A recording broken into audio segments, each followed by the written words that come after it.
pledge allegiance to the flag of the United States of America and to the republic for which it stands, one nation, under God, indivisible, with liberty and justice for all. All right, has everybody had an opportunity to review the March 17th, 2020? Oh, we have a motion to adopt the agenda.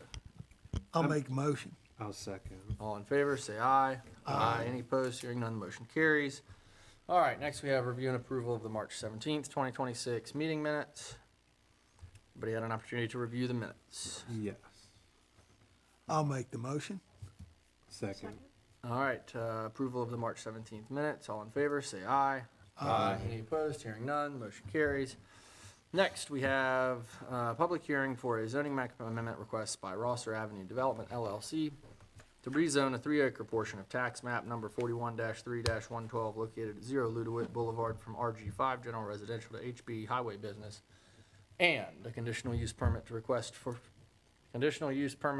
allow for multifamily residential in the Highway Business HB District at 0 Ludewitt Boulevard, tax map number 41-3-112, portion by Rosser Avenue Development LLC owner, and at 720 Ludewitt Boulevard, tax map number 41-3-115 by Thomas Builders of Virginia, agent for DeWitt Place LLC owner. With that, I will turn it over to staff. Yes, so diving right in, this project area is located off of Ludewitt Boulevard, right at the intersection of Bryant Drive and Ludewitt, and then it stretches back towards the new Ridgeline Drive that comes in right here. Sort of landmarks surrounding the project area, you have Lowe's and the Pratt's Run subdivision off to the west, Secure Store, Creekwood Village to the north and east, Walmart to the east, and then the commercial development off of Lucy Lane to the south, along with that future location of Tiger Wash, which is under construction currently. And then here's a quick look from Google Street View of the project area from Ludewitt Boulevard. The top photo there is from the intersection of Bryant Drive and Ludewitt. So the project area would be behind these trees or around these trees right here, and that new Tiger Wash adjacent. And then the bottom photo is a view of the project area from Ludewitt and Ridgeline Drive, where Ridgeline will connect in. So the project area would be back in here. So this is a two-part application. The first part of it would be a rezoning request to rezone a 3-acre portion of tax map number 41-3-112 from RG5, which is our general residential, to HB, which is our highway business zoning. And this actually would revert this portion of the parcel back to its initial zoning, highway business, which it was prior to the rezoning of the Creekwood Village property back in 2020. So to give you an idea of what this area would look like, this is a zoning map of the area. This is Creekwood right here. It's RG5 and surrounded by the HB with the RG5 Pratt's Run RS12 to the west. So this is the overall project area. And this would be, it's an approximately 3-acre portion that would be rezoned to highway business. Once combined with the tax map number 41-3-115 would make a total project area of about 11.6 acres. And then the second part of this request is for a conditional use permit for multifamily residential in the HB district. This request is for tax map number 41-3-115 and then also that 3-acre portion of 112. The applicants have proposed 232 apartments across 4 buildings along with the clubhouse on this property. And multifamily residential is permitted in the HB district by CUP. So this is the concept plan that was submitted by the applicant and undergone staff review. You can see this is the intersection of Bryant Drive and Ludewitt, Ridgeline up here. The project has 2 access points, one off of Ridgeline and then the other through an extension of Bryant Drive. There are 4 apartment buildings, 364 unit and then 140 unit per the concept, and then also that clubhouse.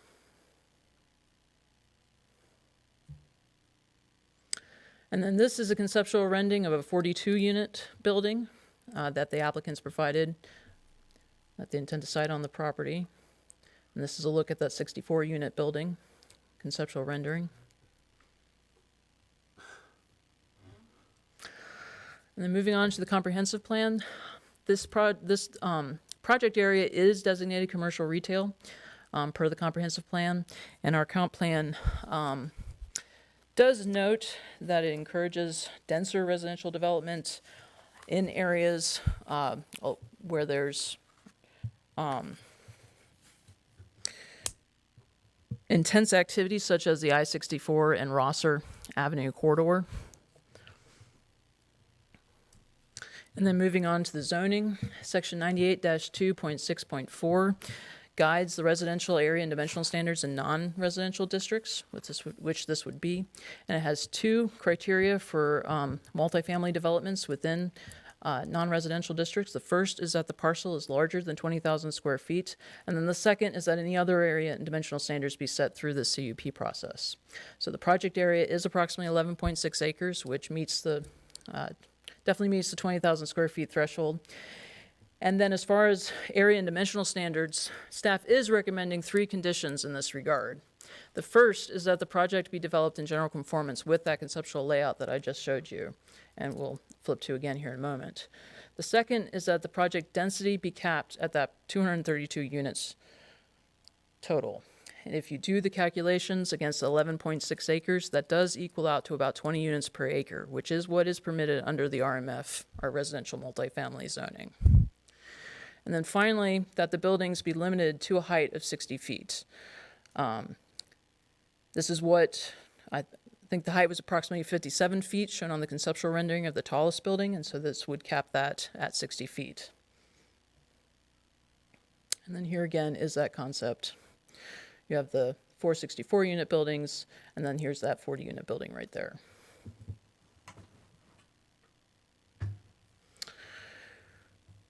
Moving into some analysis here. Because this is a request to do residential on a commercial parcel, staff did consult with the city's economic development department. And they did say that there are some limitations from a commercial development standpoint for this particular parcel.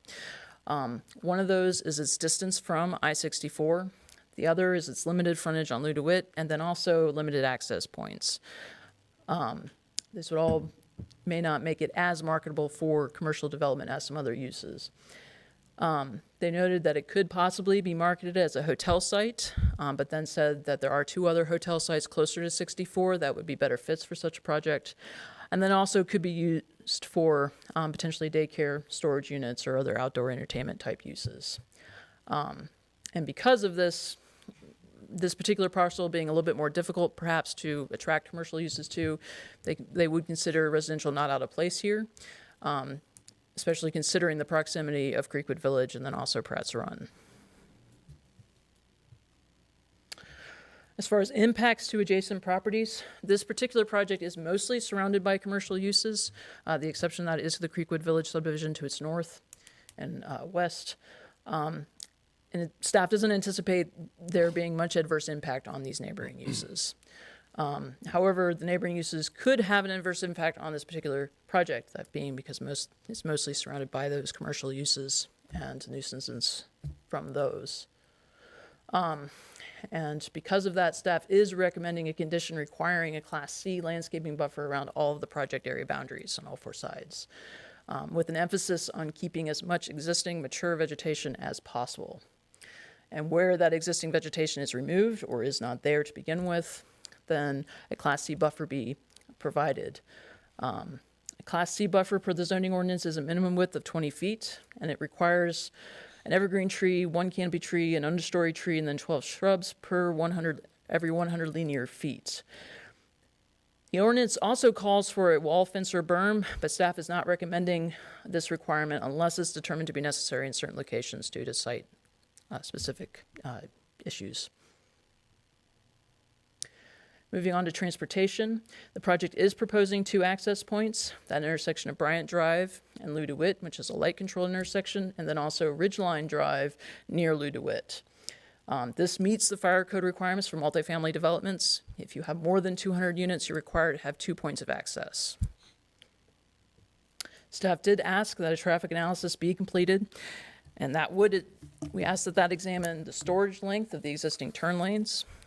They're all in place currently, and so we wanted the analysis done to make sure that they would meet the criteria for the expected traffic flow from the development, and in this case, the study did determine that to be the case. The existing storage lanes on the turn lanes is adequate.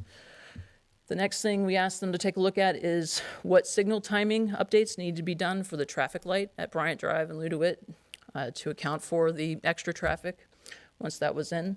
And there are some signal modifications that will need to be made to that light to account for that traffic. And then finally, the evaluation of pedestrian crossings at that Ludewitt and Bryant Drive intersection. A crosswalk was warranted across Bryant Drive at the location, but not across Ludewitt. The primary reason for that being there is no sidewalk or other receiving infrastructure on the low side of Ludewitt, and therefore a pedestrian crossing was not recommended. And staff and VDOT concurred with those recommendations. And here's a quick look of that concept plan overlaid with an aerial. You can see the access points off of Ridgeline Drive right here, and then the light intersection right here with the access off. And you can see there's no receiving infrastructure. The applicants would be required to install sidewalk along the frontage of Ludewitt, however. And then also there's interior sidewalks that would connect out to those exterior sidewalks off Bryant Drive.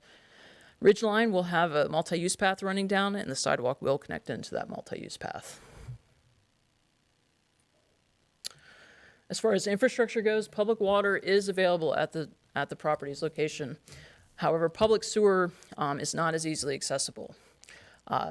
To deal with this problem, the applicants have proposed a private pump station to serve this development specifically that would then hook into the public sewer system. However, staff believes that the project would be more reliably served by gravity sewer. And that is because this is a project for dense multifamily development rather than a commercial use of some kind, which would have less sewer demand than a multifamily use. Staff has discussed the possibility of extending gravity sewer across Ludewitt from where it terminates near the Pratt's Run subdivision, and they are looking into that feasibility of doing that. However, staff has proposed a condition that gravity sewer be required unless staff determines during site plan review that it's not feasible for maintenance or other reasons. And then finally, as far as schools are concerned, this project is located within the Westwood Hills District. And after correspondence with the superintendent of the Waynesboro Public Schools, Dr. Castle, they have no concerns regarding school capacity at this time. These numbers are from the enrollment numbers at the end of last September. New numbers will be coming out at the end of this month, but they weren't available yet. But Dr. Castle said he doesn't anticipate much change between what's shown here and what will be come out at the end of the month. But as you can see, the Westwood Hills Elementary has 400 students as of September 30th, which is below the preferred class size of 504. There's also room at Kate Collins Middle School and Waynesboro High School with 614 students enrolled at Kate Collins and then 899 enrolled at the Waynesboro High School as of September 30th last year. To sum up, this multifamily residential is permitted in the HP district by CUP. Rezoning the 3-acre portion of tax map number 41-3-112 from that RG5 to HB would allow it to be included in the CUP application. Staff notes that the rental market in the city does remain tight, and adding new units will help with this to a certain degree. The regional housing study that was done a couple of years ago said that Waynesboro's vacancy rate was at 1.7% or 1.8%, excuse me, and a healthy market is usually between 2 and 7%. And so the study said that basically we were keeping up with demand, but adding more units would help give renters more options. The project area could be difficult to market exclusively for commercial use due to its site-specific issues, but then a mixed use or a residential development are reasonable alternative uses for this particular property. And then extending gravity sewer would open opportunities for future development along Ludewitt. It would serve this property, this project, but then also make it available for other potential development to connect in. And then finally, the recommended conditions addressing the zoning ordinance requirements, staff concerns, specifically that gravity sewer, and then also compatibility with the area, that landscape buffer. Excuse me. And so finally, staff is recommending approval of the rezoning request. It does comply with the comprehensive plan's land use map, and it would revert this portion of the parcel back to its initial zoning pre-Quickwood Village. Staff is also recommending approval of the conditional use permit for multifamily residential in the HB district, along with those 5 proposed conditions. And these are them in their full text. But the first one is that the development be developed in conformance with that concept plan that I've shown. The second is that the number of residential units be capped at that 232 unit number. The third is that that Class C buffer be provided per the city code along all the project's boundaries with an emphasis on keeping existing mature vegetation. And then the gravity sewer be required to serve the development. However, if it's determined not to be feasible or presents service maintenance or other issues, then other options can be looked into regarding the sewer provisions. And then finally, the building's not exceeding that height limit of 60 feet. And with that, that is all I have for you this evening. The applicants are here to answer any questions you have, and I can answer any questions you have as well. When it relates to the sewer, how closely has Public Works been involved in that? They have been having most of the conversations with the applicants regarding it, so they've been very involved. So Public Works has expressed that, you know, at this stage, there obviously isn't like the detailed engineering work of exactly how that gravity sewer would be extended. So it is my understanding that Public Works, obviously for reliability of the system, would like gravity sewer to serve it. But if for some reason during that engineering, it was determined that it was not in the best interest of the public system to have it, that other options could be looked into. But Public Works has not identified at any point during their review, they have not brought up any kind of capacity issue. And at that point, once sewer is laid and then connected to public sewer, the city would then be responsible for the sewage system Yes. on that property. So my concern is that if it is gravity fed, or even if they determine that it's not able to be gravity fed, if there's going to be a sufficient amount of resources there to properly pump through public sewer and not cause backups there, and then have spillage on Ludowet. Yeah, so I mean, the condition is written in such a way that it's up to the city to determine. So we are saying it shall be served by gravity sewer. Right. And then if during the engineering, there's some reason why those that are in Public Works and determine that there's reasons why the city does not want that public system, then that would be solely within the city to determine. Which, But the way the condition is structured now, they would be required to have gravity sewer. and then at that point, if there are upgrades that are needed, we would then still be responsible for the maintenance of that. So, no, it's, you know, any upgrades necessary are on the responsibility of the developer. No, I mean like the maintenance of it once it becomes as part of our sewer system. Yes, it's part of the public system Right. at that point, like all other developments. Right. Okay. Where are the points of connection currently for that sewer? I know it's across the road. I don't know of the exact locations. And so, you know, just to kind of remind everyone at this stage, this is kind of looking at the rezoning and the conditional use permit. If approved, the developer has to submit a site plan that gets reviewed also, that goes into all of those engineering details of where that sewer is, how it would be extended, if any upgrades are necessary. So there's a lot more detailed engineering work still to come. And that happens kind of once you get past a rezoning or a conditional use permit, then it gives the developer that ability to submit those additional plans to the city for significant back and forth and review. Yeah, I was just curious why they're wanting to bore underneath of Lou DeWitt to connect the sewer when you got Walmart, Goodwill, the bank, the other development there, why they're going away from them. And those are likely some questions you could ask the developer.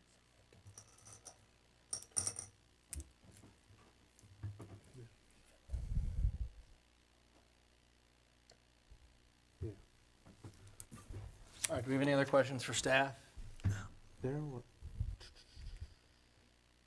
So, if you do rezone this, if we do rezone this to highway business to meet the conformancy of the other lot, it still needs at that point then the CUP in order to have it residential. Correct. Yes. Okay. Correct me if I'm wrong, Alisand, but so this is, the conditional use permit is needed to do an exclusively residential project. If the developer was to come in and do ground floor business and apartments above, that can be done by right in our ordinance and not require public hearing and additional approvals. So that, just to keep that in mind, that there is the ability to have a ground floor business development and apartments above in highway business zoning. Which would be more like mixed use. Yes. Okay. All right, other questions for staff? Thank you. Thank you. All right, I'm gonna go ahead and open the public hearing and then we'll hear from the applicant. So I'm gonna open the public hearing for a zoning map amendment request and CUP as set forth in the agenda. The public hearing is now open. Is the applicant present and would they like to speak?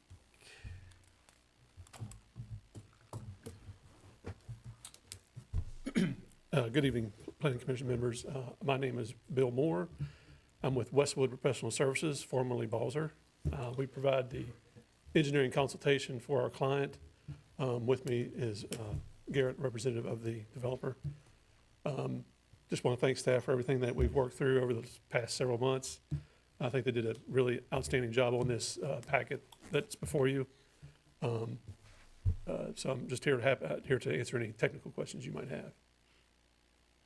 My only question is why are they boring under Lou DeWitt to connect the sewer when Sure. you got Yeah. abundance of sewer on the other side?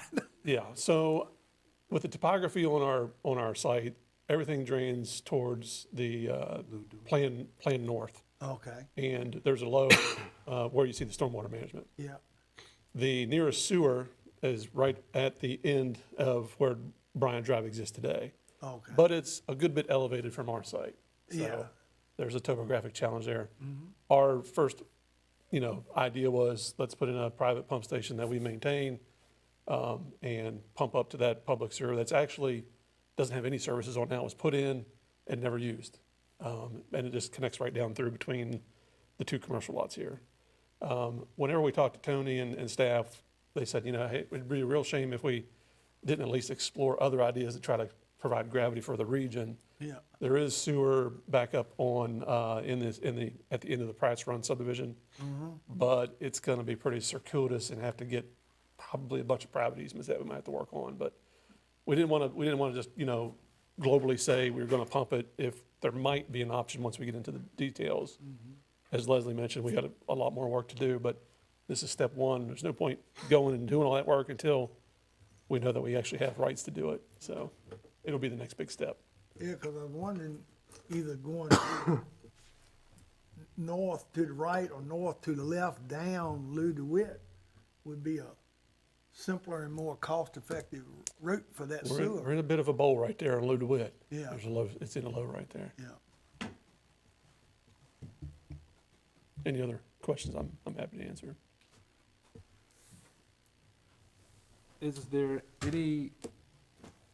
Were there any thoughts originally of making it like a mixed-use development? No, I'll let Garrett speak to his project and what his intents are, but wasn't on our radar for this project. So I should save my questions about the units for him, is that what you're saying? Absolutely, Okay. yes, sir. He'll be All right. he'll be happy to answer I'll do anything that. about the units. Thank you. I'll introduce Garrett, please. Thank you, guys. My name is Garrett Zeckman with Thomas Builders, and I appreciate the opportunity to present this project. Appreciate staff and their work. We've gone back and forth a bunch. Really have actually grown this project. We originally started out with a smaller parcel and made it a little bigger after conversation with Creekwood, and I think it was all really come together well. I won't bore you too much in details of the project. I think staff did a great job presenting it and going through that. I just want to tell you a little bit about us, give you some unit information. Like she said, this is 232 apartment unit complex with a mix of 1, 2s, and 3s. I don't know if you guys know too much about us. We did do the project down in Town Center, the apartments right there. We're a long-term stakeholder in this project, so we don't just come in and rezone it and turn around and sell it. We rezone it, we develop it, and then we hold on to it and lease it. And we don't turn around and sell it even 5 years, 10 years later. We keep it. And so we take a lot of pride in these projects and what they look like and really the final thing on them.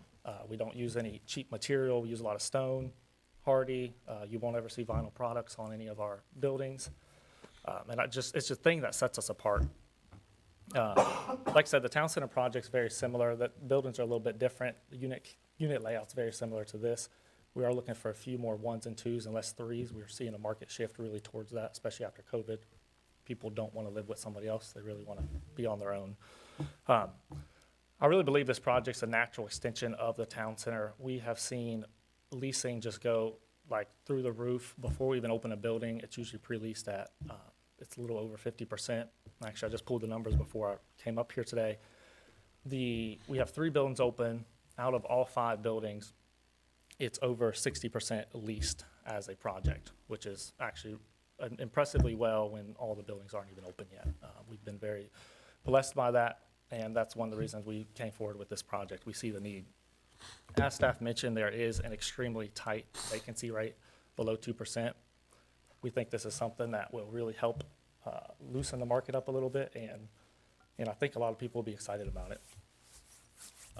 Thanks again. That's really all I had. If you have any questions for me, happy to answer. What's the square footage that you're shooting for with, I know you said 1, 2, and 3. So and actually I have the unit count here. So one of the 64 unit buildings is around 60,000 square feet. The 64s are made up of only 1s and 2s. The 40 unit building has 8 3-bedrooms in it. So total count is 111 1s, 113 2s, and 8 3-bedrooms. And how many square feet are the individual units? Sorry. Individual unit, I don't think we have one lower than, it's like 970 square feet for a 1-bed, like a few different, and then the 3 beds go up to, I think, 1,200 square feet. So I don't have that exact info. That's roughly what they are. Thank you. Anybody else have questions? What's the price point? Price point, it would be market rate apartment. It's very similar to what the Town Center is. And again, it's just market rate, Class A housing. So you're marketing these as apartments, not condominiums for sale? Yes, sir. Oh, okay. Yep. What is market rate? Market rate is going, 3 bedrooms going around $2,000 a month. And that's usually, and it fluctuates down there for 2 and 1, just a little bit below it. Will there be any elevators in these? Yes, sir. These are elevator served, conditioned corridors. Then they have we usually put a fob system in, so security to get into the building. Kind of very similar to like a hotel is the way we describe them, though they're not hotels. I'm assuming assigned parking or, We usually do, we do a parking decal. We don't necessarily do Okay. parking, yeah. and in one of the renderings, thought I saw a swimming pool, but I ain't seeing one on here. Yeah, that's something we'll work more into. It's kind of rough on the grade there, but we'd like to eventually maybe work towards something like that. Or we'll just open the stormwater pond up. Now, this isn't gonna be gated, is it? No, sir. Oh, okay. Because usually when people start talking about clubhouses and all that, it's usually locked down to that specific. So the clubhouse is locked down to a specific community, Oh. and that's through the fob system. Oh, okay. Yep, fob or a code or call box, anything like that. Any other questions? No. Thank you. Thank you, guys.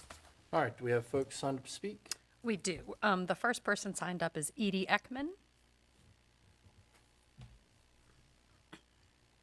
How many folks do we have signed up to speak? 4. Okay. We are going to use the little light system, so when the light turns yellow, you have 30 seconds 30 left. seconds. Okay. And we'll give you, how long are we? It's 4 minutes. 4 minutes, yeah, okay. It'll be that long. Hi, Can you thank, just give us your address, please? yes, I'm Edie Ekman. I live at 229 Morgan Court in the Pratt's Run subdivision. And in general, I think this is a great idea. I'm actually kind of excited about it, but I do have some concerns around traffic, excuse me, and pedestrian safety. It's already difficult, if not impossible, to cross Ludewitt as a pedestrian, going in either direction. People do it anyway, but I can't walk safely to Walmart from my house because I can't cross at that intersection that we're talking about. In the past 6 months, traffic through there has increased. We've seen a lot of people running red lights. And I've also seen people using the left turn lane that's on Bryant that's supposed to allow you to turn onto Ludewitt from Bryant.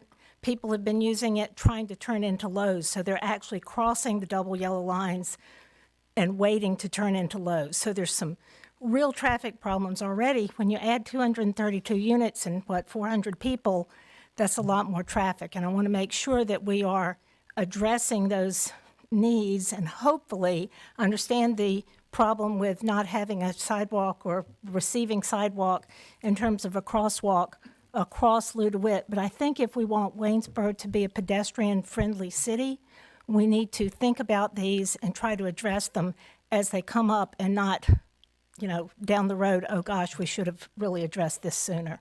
So I understand the problem with VDOT and saying that's not a good idea to put a crosswalk there, but I would like us to think about how we can make this more pedestrian-friendly. Thank you. Thank you.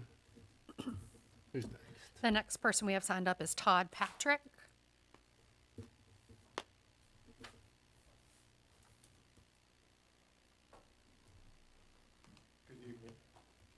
Todd Patrick, 109 Jasper. I'm going to follow up with Edie real quickly on the pedestrian crossing. I do believe that that's an important aspect of it as well. I know in the report it said that it was not required because there's not a receiving sidewalk on the west side. However, I'm pretty sure there's some existing right-of-way that's undeveloped over there. So I do believe that there could be some type of receiving corner put in either on either side or on both sides. That would have to be a cost, I think, of the city, since the developer doesn't have, any rights to put anything in over there, but that's up to you. But I do think that it would be feasible. I do think there is undeveloped right-of-way over on that side. The other issues that I would bring up, first, I want to thank the planning staff for the revision. I thought it was done very well, and the reason I say that is because when we get the revision sent out, I was afraid I was going to have to read through the whole thing, and there was red as far as showing what the changes were. That's wonderful. I really appreciate that. I've already read through the whole thing the first time. I didn't have to do it a second time. So thank you very much for doing that. The couple things that I have to concern, there's a 20-foot buffer that's being asked to be retained or improved if there's the existing vegetation has to be removed. I don't believe that the developer has been asked to look at what in the construction process would have to be removed. There is a rather not severe, but a decline on the land area on the right up next to Ludewitt. There's going to have to be some fill probably put in there. I think if the developer would be asked to what in reality is going to be able to be left there as a result of construction activities, that would be helpful. Also, and I know this wasn't asked of the developer, but if some type of rendering as far as what those buildings would look like from Ludewitt, I think that would be helpful. We see what the buildings themselves are. They look fine. I've seen what they have out at the town center. And I agree with Edie that I think the project as a whole is probably a good idea. Okay, but that rendering would be kind of nice, and I don't think they were ever asked to provide that. One thing also is the transportation issue. There wasn't anything that I was told that was being asked, what type of traffic flow would there be on Ridgeline? That is going to obviously be, some type of traffic concern. I think the primary is going to be coming out Bryant as far as for commuting and things like that. But how much is going to be over on that Ridgeline? Is it going to be going to the west on the Ludewitt, or is it going to be going up through the Creekwood subdivision towards Martins and that type of stuff? Along with that concern as well as schools. Now, I know the school system said there's not going to be any capacity problems. Where's the school bus going to go? I would hope it wouldn't be stopping on Ludewitt with all the traffic there. Would it be going on Ridgeline? But that hasn't been really addressed. And the study didn't have any analysis done at all as far as traffic count or anything like that for Ridgeline. So I think that's kind of an omission that should have been included as well. Let's see, what else? Probably the biggest concern that we have, I think has been raised by the commission here as well, is the sewer connection. The gravity system personally makes sense. I think, a pump system is something that fails. Gravity's a lot better in that regard, but where's it going to hook up? We don't have a good rendering of that, and we don't know what the capacity is going to be because that never was put into the package. I know my time's, expiring at this point, so I'll leave it at that. Thank you. Thank you. The next person we have signed up is Jeff McDonald. Good evening. Thank you very much for giving me some time, and thank you to the staff for their great presentation, and thank you to the applicant. I really appreciate the steps they're taking to assist in improving the rental market in Waynesboro. I'm a resident of the Creekwood development. I live at 212 Sunbird Lane rather, and this is my first foray into Waynesboro city government, so please cut me some slack if I'm in the wrong place with these questions. But in noting the staff's presentation and picking up on some of the prior public comments, the traffic study didn't seem to review the impact of the proposal on Ridgeline Drive traffic and the impact on through traffic through there. That's already a pretty narrow road, and currently it's kind of parked in. And I know the city isn't maintaining that road yet, but during the winter it got snowed in and locked in. It would have been real challenging for a trash truck, let alone a fire truck, to have gotten up that road during the winter. And I'm sure once the city takes possession of that, that'll all get cleared up. But something about the parking situation on Ridgeline is going to have to be addressed, I think, in the Creekwood development in order for this to work, because it's going to be carrying a large flow of traffic even without this proposal. And putting an additional 232 units in could really seriously impact the through traffic on Ridgeline. And there's very little egress out. The egress out from going to the east on Ridgeline is really out Tiffany and out to the traffic light at the Martins. And that's the only egress going east. There's no other egress that's going to be out. So it could end up being a stacked up road. And I was hoping the staff would have evaluated that in the traffic study. I was a little disappointed to see that it wasn't. Obviously, this is also a long-term development, so I'm sure that we're all hoping that Ridgeline Drive will be handed over to the city long before this project is completed. But I was surprised to see that that was not also a condition of staff's approval of the proposal. Right now, that road is not handed over, and there's still some significant work that needs to be done in the Creekwood development, I understand, before that can happen.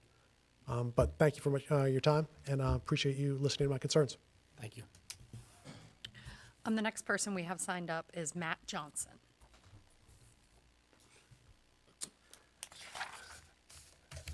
Good evening, Chair Flory, members of the Planning Commission. I just want to start off by echoing a lot of the comments that have been made regarding staff's approach to things. I've been extremely impressed by staff's responsiveness through all that, so I wanted to just make sure to thank them personally. My name is Matt Johnson. I reside at 240 Ridgeline Drive in Creekwood Village, which is just to the east and up the hill from the proposed Bryant Drive Apartments development. I would agree that some form of medium-density residential development is probably the highest and best use for this site. However, I do have concerns with aspects of this particular proposal, namely the appropriateness of its vertical massing and the traffic generated by the project. While the exterior appearance of the buildings will be different, the vertical massing of the four-story buildings in Bryant Drive Apartments appears to be almost identical to the four-story buildings currently constructed at Elevate Town Center. In terms of both serving as a gateway parcel to Creekwood Village and in comparison to many of the other buildings along this portion of Lou DeWitt Boulevard, these buildings will appear more dominant and stand out rather than blending into the existing visual aesthetic of the corridor. To some extent, this appears to have been recognized as the 42-unit building is now being proposed as a three-story building versus the original four-story building that was shown on the concept plan. I would argue that extending the same three-story building design across the whole of the development would allow the vertical massing of the development to be more aligned with the Lou DeWitt Boulevard commercial corridor and more closely match some of the three-story buildings currently located in Creekwood Village. With respect to traffic, the traffic study for Bryant Drive Apartments performed by Westwood dated February 5th of this year appears to only examine the impact of traffic on the Bryant Drive signalized intersection without taking into consideration the project's impact on the entire surrounding traffic network, including the intersection of Ridgeline Drive and Lou DeWitt Boulevard, as well as the eastbound stretch of Ridgeline Drive to Tiffany Drive. This despite the fact that the graphic in Appendix C1 of the study estimates that the majority, 60% of the estimated 1,427 weekday trips would ingress and egress via Ridgeline Drive, meaning approximately 856 vehicle trips would utilize Ridgeline Drive in some way. Within that 60%, 40% of the total traffic from the site, or about 570 vehicle trips per day, would then travel onto Lou DeWitt Boulevard, while the other 20%, approximately 285 vehicle trips, would travel eastbound on Ridgeline Drive toward Tiffany Drive. This is particularly concerning as Ridgeline Drive was designed as a residential street, not a collector road, yet it has the very real potential to turn into just that, a collector road. The June 1st, 2020 traffic impact analysis performed by Ramsey Kemp Associates for Carflow Farm, which is now the Creekwood Village Development, already identified a modeled level of service F for the intersection of Ridgeline Drive and Lou DeWitt Boulevard during the PM peak at full development of Creekwood Village. It estimated 58.2 seconds of delay per vehicle simply based upon the residential traffic, and a 170.5 second delay taking into account additional commercial traffic in the same area you were reviewing this evening.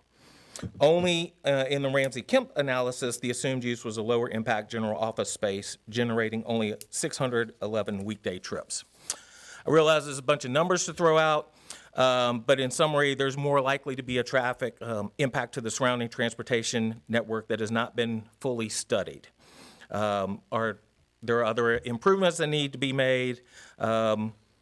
With a multi-family residential, while it makes sense for these parcels, I feel there's still too many questions, at least with respect to vertical massing and traffic impacts for this body to make a fully informed decision this evening. I would respectfully ask that you consider tabling this decision, allowing the developer an opportunity to provide more information upon which a fully informed decision can be made. Thank you. Thank you. That's all we have signed up to speak. Okay, do we have anybody who's not signed up who wishes to speak on this application? All right, with that, I'm going to close the public hearing as set forth in the agenda. The public hearing is now closed. I had additional questions for staff. When it comes to the pedestrian and the entrance and turning lanes, is the reason that a pedestrian lane or crosswalk isn't going in is because there's no receiving sidewalk?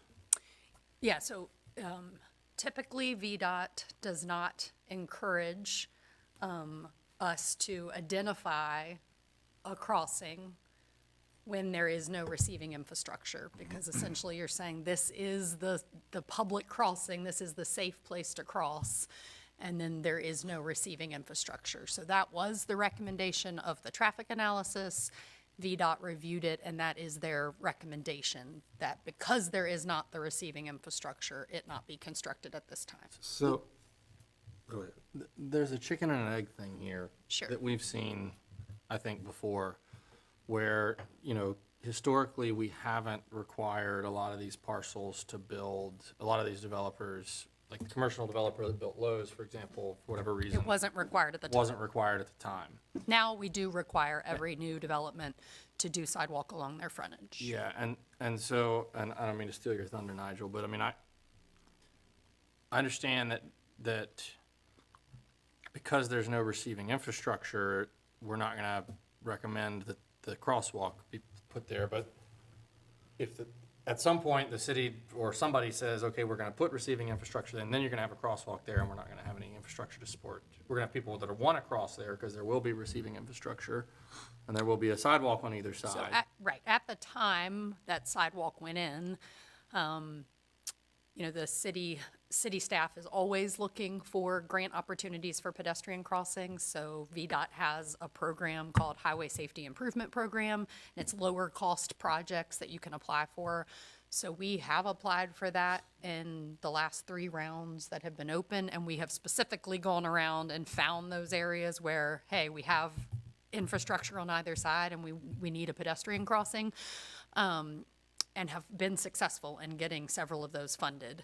So yes, it would be something like at the time that infrastructure goes in, that we would be looking to make a grant application and include that.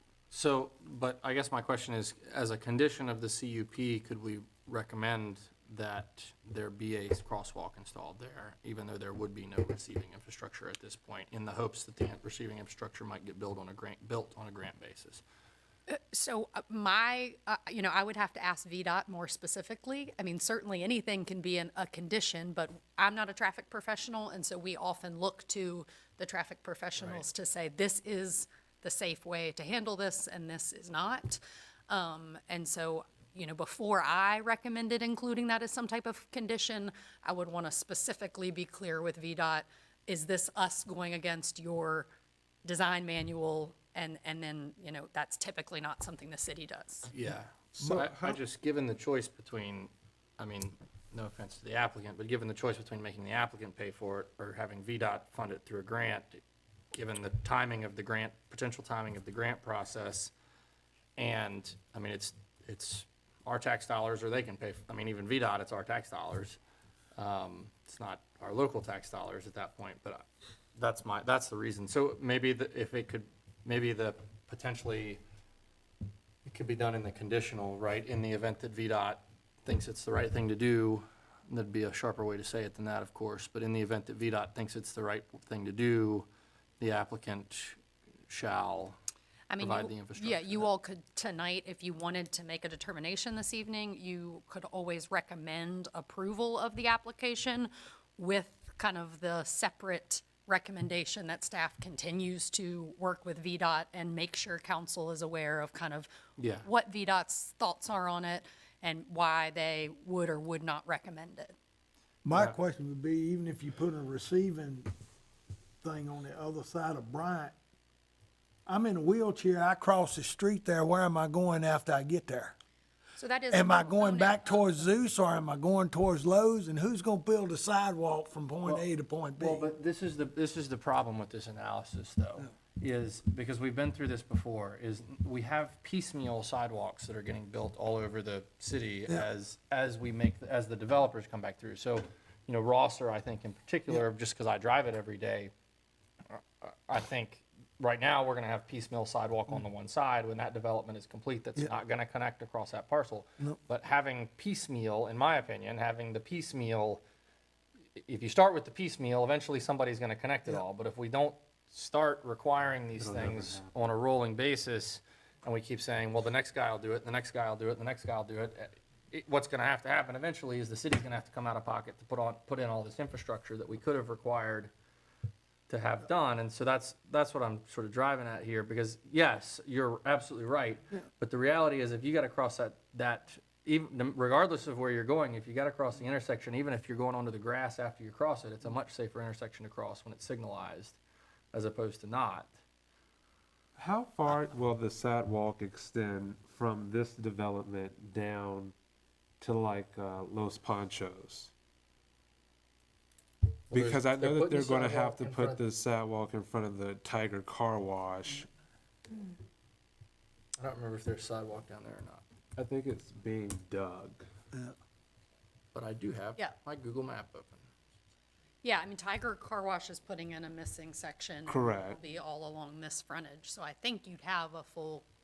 You'd have a Set of full walk from connectivity Los there. Panchos all the way down to the storage area. But that's on this side of the road. Well, the point that I was trying to get at with that is that if there's another additional possible landing further down, if it happened to stretch to the restaurant, you could possibly have a crosswalk there to then, because that's at that location too is where you have all your food services. it might even be a more convenient place to cross. I'd have to check, but I do think the location you're talking about is one of the ones that we have already applied for grant funding for, Right, the okay. Lucy Lou DeWitt. I can confirm that, but I do think that was one that we applied for already. Because then that way you don't have to immediately cross at Brian and Lou DeWitt. But Yeah, you 'cause- could go down and you still have access to, at that point, Panera, Waffle House, Five Guys, Jersey Mike's. And we did, and city staff did put in a smart scale application 2 years ago to put sidewalk on the opposite side, so on the Pratt's Run side of Lou DeWitt, kind of all the way to 250. It was not successful. It did not get funded. So that would have created the receiving infrastructure on the other side. It was not successful in that competitive statewide process. That process is open again. It's an every 2-year process. And so VDOT encouraged us, if we were hoping that it might be competitive, to kind of scale that project back. And so our thought was to do, at the recommendation of VDOT, US 250 to Shepherd Court, to kind of create a smaller section, because it is a cost to construction ratio. And then certainly we could come back in with future applications, either through the Transportation Alternatives VDOT program, which is an 80% grant, 20% match, or Smart Scale, which is 100% grant funded. So we had applied for sidewalk along that whole opposite side of the road for Lou DeWitt, and we're not successful in getting it grant funded. It just didn't score well within the metrics of Smart Scale. So could you do it to where, like at Cape Collins, where you have Evershire, and because there's only partial receiving infrastructure there, because then you have the private land where the farmer is, so there's no sidewalk there, and then there's no sidewalk all the way up Holtman. It just connects to the school's walking trail. Is there a way to create some type of at least landing infrastructure to where people can then safely at least cross and then disperse from there? I mean, I could certainly ask the question if VDOT said, you know, the only way we would recommend it is if X was put in. So we can certainly pursue that in more detail to see what VDOT, you know, if there was a way they would recommend the crossing. Because at least then it could initiate connection to be forced at that existing infrastructure if it is able to then go. And I think then it's just, you know, kind of identifying what that infrastructure on the opposite side of the road is, right of way, and then kind of working through how that and when that could be accomplished. Right. But we could certainly pursue that question with VDOT. Yeah, I like the recommendation Leslie made about being able to pass it with the additional recommendations about continuing to do some of the traffic studies. I think about my joyful personal experience coming out of Windy Grove and getting onto Lou DeWitt and Rosser, and to Edie's point, when that light goes yellow, you get 3 more people going through it, and trying to avoid, you know, is there more studies to look at reducing the cluster that seems to be, where Wendy's and Exxon and all that hits at the same time. We are applying for smart scale projects for that whole intersection Good. also. To make sure we don't have a similar cluster over there.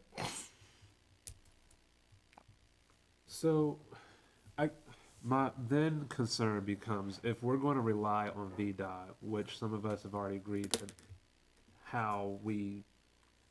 there might not be full confidence there with what their assessment is as far as pedestrian safety, being that we drive it every day.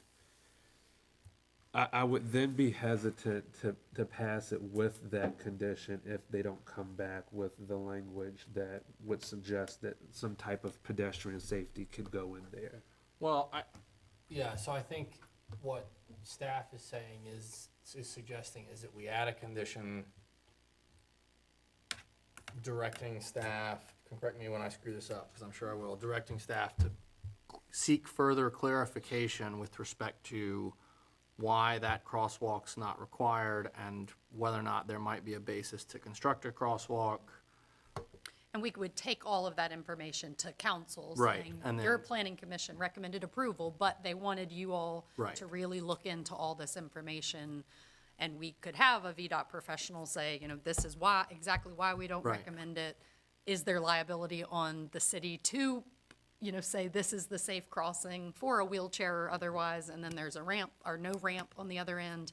So some of those things are things we could certainly get more clarification on prior to council. Yeah, as I commented earlier, I just struggle with the, it's not there yet, so we're not gonna do this, and then we build it, and then now the city's on the hook, either the crossing doesn't get built, or the city's on the hook for it, and I'm not a traffic professional, certainly. But that's the frustration that I think we hear all the time about pedestrian stuff. Certainly, we hear feedback all the time about pedestrian accessibility. This is a great area for to potentially enhance that, and so I don't want to, I guess what I'm saying is I don't want to miss an opportunity to potentially enhance pedestrian accessibility. I mean, I think it'll serve your tenants as well as everybody else. The other comment I had about the traffic on Ridgeline. So, do you have any clarity about the traffic study and is it correct that the analysis they did of the intersection of Lou DeWitt and Ridgeline would have included the carrying capacity on Ridgeline? So I am not a traffic engineer or traffic professional.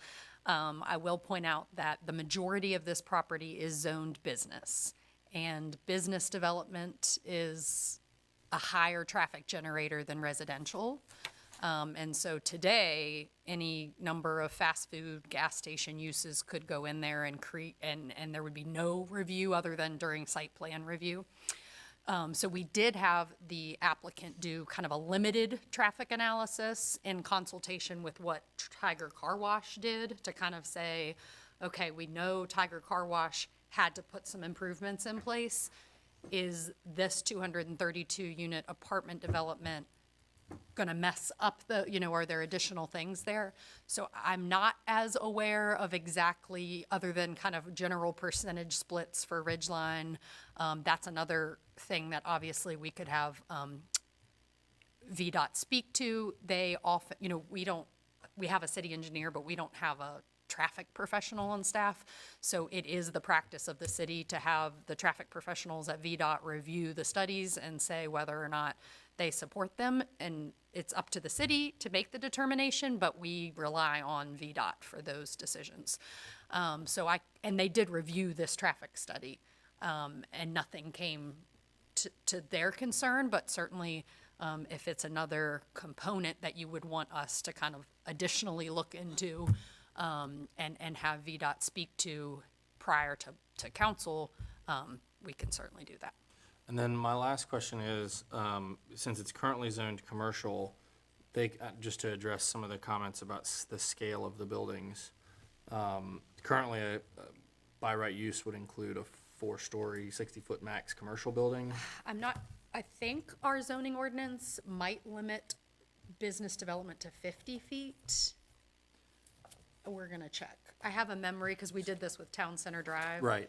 That a business might be limited to 50 feet, and this would be 57. And so there would be a bit of a difference there. Yeah. 50, yes. So in highway business zoning, the maximum height is 50 feet. So there could be a 50-foot building, but not a 57-foot building. So that is a Yeah. point. But, so we did this similar with in Town Center Drive. We had to kind of set that condition as part of the conditional use permit, that it be no taller than 60 feet. Right. And one thing I think I would note about that is that at least eventually you're gonna have canopy trees on all sides of this development, and so that'll help some with the scale. I mean, obviously not initially, but, anyways, just a few thoughts. We have other thoughts? We ready to have a motion? I'd like to make a couple comments. I'm not a big fan of the VDOT traffic studies, especially after, I live on Sherwood Avenue and I have to cross Homan Parkway quite a bit. And I've mentioned this before, my head's got to be on a swivel getting out of there at times. And after their study and considering the 400-plus unit for Smith Farms, they're saying, a light's not going to be necessary and everything will be okay. And I know not all 400 units are going to be emptying out in that intersection at Sherwood and Rockfish Road. But still, it's bad now without any additional. So then we're talking about traffic issues here on this project. And I have other concerns as far as, just utilities and then the schools. Somebody mentioned as far as when they do a school load capacity with these new developments that they don't take into consideration of the developments that are in progress, that have not been completed. Those are not included in the numbers. Am I wrong there? I don't think that there is any very scientific formula that can be developed to kind of figure out, how many kids are going to exist in an apartment development as opposed to a single-family residential development. What we are seeing trend-wise is declining birth rates. So that's one factor that is just happening, and so that's affecting school capacity. I think COVID and some of the shifts to private school has affected that. So at this time, the best thing we can do is reach out to the superintendent and identify, and they work with us, very closely in knowing where the new developments are, and ask them, do you have a capacity concern in this area? And so far, the answer has been that they do not have capacity concerns. Okay. My thought on the whole thing, instead of, it seems like there's a lot of questions on this at this point. Instead of approving it and saying, okay, approve it on the condition that this happens, which is a big if, how about if we just table to give more time just to do more studying? Just throwing that out. You know me, I'm never a fan of tabling. I know. When we can move something forward and still do some of the due diligence within the time period. But that can be done. If it can be done. I understand what you're saying. And just to be clear, your recommendation obviously helps council make their decision and determination. And so, if they felt like at the time we came to them, we didn't have enough clarity or information about the crosswalks, and about, Ridgeline Drive capacity, then, certainly they have the ability to table it also.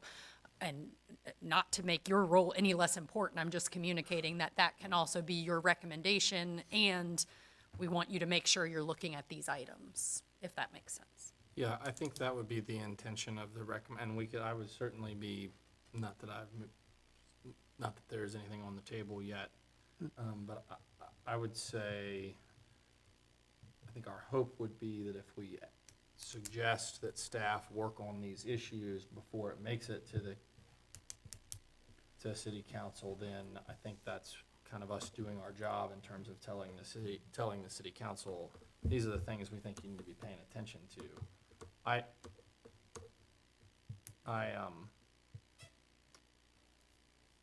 tend to agree, particularly given how some of the things that we have tabled have shaken out over the last 6 months or a year, and we haven't seen a tremendous amount of significant change from the applicants, which is not an indictment of any applicant.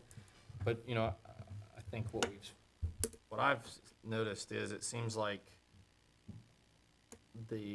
most of the time those conversations that we want to have happen, and then the thing goes to city, and the issues get addressed before it goes to city council. Just an observation. I don't know. I share your concerns about traffic and those sorts of things, but I think the potential net benefit of the additional units and moving faster on that has to be a factor as well. Just anecdotally, I know several young professionals who don't work in Waynesboro and don't live in Waynesboro because the rental market is so tough. And I think that's kind of a shame because those are people who live in the city, who work in the city, who are a part of our community. Anyways, just an anecdotal observation. So I tend to be more along the lines of Mr. Fife and feeling like, let's go ahead and let's tell city council what we think they need to be paying attention to with respect to traffic, with respect to pedestrian access, and then with those two caveats, which we'll have to defer to staff to help us craft those two additional conditions, I would be in favor of going ahead and. Can I ask just one clarification? We've gotten deep in the weeds on this pedestrian access. VDOT says it's not needed. We want to put a condition on it. Are we putting the onus on the developer to put the crosswalk in the infrastructure on the other side of the road that he don't even own? No. I took it as, we have asked the question of VDOT, and they've said, we would recommend no crosswalk because there's not receiving infrastructure. I have taken the conversation so far, and correct me if I'm wrong, as to, let's get some further clarification from VDOT on that. Is that just an absolute no from them, or does their design manual allow some wiggle room there, and what does that look like? And then if, to Nigel's point, it is some kind of landing space, how do we kind of communicate that to council and decide how that happens? So I didn't take it as any one particular thing, but more just make sure council is fully aware of VDOT's thought process behind it, why they discourage it, is it a liability concern? Because they are the traffic professionals that we listen to in all other applications. Yeah, I mean, I 100% agree that, VDOT needs to come back and say, this is why we did this and that. I also agree with Will that we get the piecemeals in, but I don't think should put a condition in there that holds this up because there ain't 15 painted white lines across that road. And if it makes sense to you all, I wasn't thinking that we might draft 2 more conditions. I was potentially thinking if the planning commission was amenable to this, that you could recommend approval with the 5 conditions, but then you could have a separate kind of recommendation that after review and hearing from the public, some of the concerns were the pedestrian crossing and, traffic on Ridgeline Drive, and some questions about that, and that you would like that kind of further addressed before council, and council can come up with new conditions at the time of their hearing. So if staff comes back and says, we, after talking with VDOT back and forth, they said, it's not impossible, we could do a crossing there, then certainly we would present that information to council. And if we came up with the 5 conditions, so if that happened in between planning commission and council, we would recommend to council that be added. So I wasn't thinking we needed to draft any conditions tonight. Potentially recommend it with the conditions that we have, and then just ask that staff further evaluate those 2 things prior to council to determine if 2 new conditions potentially or any other number would need to be made. I see nodding. I don't know how to put that into a motion. So moved. So I think what we're gonna do is I'm gonna make a motion. We're gonna move to approve. They have to be made separately since they're 2 actions. We're gonna make one motion to do 2 things. Watch this, Nigel. We're gonna move to recommend that council rezone a 3-portion acre of tax map number 41-3-112 located at 0 Lou DeWitt Boulevard from RG5 to HB, and recommend the approval of a conditional use permit request to allow for multifamily residential in the Highway Business District at 0 Lou DeWitt Boulevard, tax map number 41-3-112, as set forth in our agenda, with the conditions set forth by staff here today, and with the recommendation first that staff conduct further analysis of the feasibility of a pedestrian crossing on Lou DeWitt, and provide further explanation to City Council of the traffic impacts on Ridgeline Drive and the intersection of Rosser. That's going to be my motion. Do we have a second? I'll second. All right, all in favor, say aye. Aye. Any opposed? Hearing none, the motion carries. I oppose. Oh, okay. So we'll do a roll call real quick. Mr. Gibson? Aye. Mr. Klon? Nigel, you threw a kink into me here. I mean, because I was going to vote no on this. And, you know, I don't know. Can I abstain? Sure. I'll abstain. Mr. Fife? Aye. Mr. Flory? Aye. Mr. Stewart? Nay. Ms. Keller? Aye. All right, so the motion carries 4-1 with one abstention. Excellent. Yep, thank you all. Was I talking slow enough? Did you catch all? I think we've got it. All And we've right. got it It was recorded, so we recorded, can always okay. go back. Thank you so much to the public for being here. We appreciate your participation in public hearings. We do have a public comment period now for items that are not on today's agenda, if anyone would like to speak to that. Hearing none. Next on the agenda, we have matters from staff. So I just have two quick items that I wanted to bring to your attention. The city is having our next open house for our comprehensive planning process on May 6th. That'll be at the middle school, and it is from 4 to 7 p.m., and it is open house style.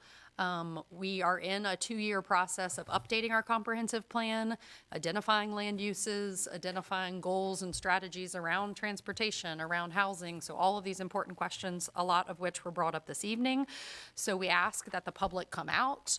They're going to be responding to draft goals and then really starting to recommend strategies and actions to achieve those goals. So that'll be May 6th.